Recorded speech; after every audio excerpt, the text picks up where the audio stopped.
Right, so this is Dale's Jaguar.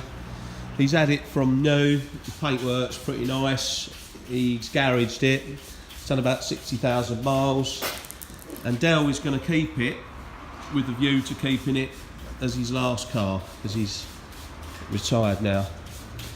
So it looks alright on the outside, but we're going to buff it and we're going to clay it and make it look super stunning. The inside's what lets it down a little bit. The leather's pretty grubby, and so we're going to make the leather like new, and he might even take a trip to the trimmer to have a little piece put on the driver's side so that it is like new, because that lets it down. So James is preparing it already to get the dirt off it, and we'll show you what we can do with it.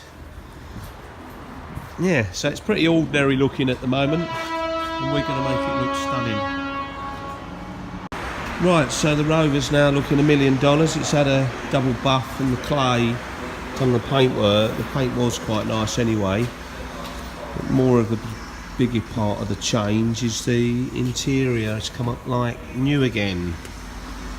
So you can see there the seats and then the fabric. Wow. And the leather. Yeah, it's come up really well.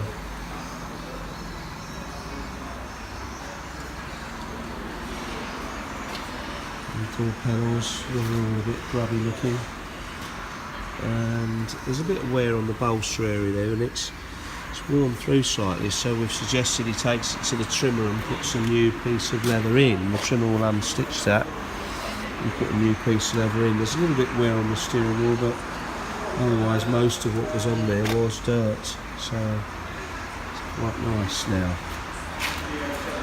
So I think he's going to enjoy that. I hope this was of use to you, and if it was, if you could just press the like button, and that may help somebody else find it. Also, there's links to our website on the description below.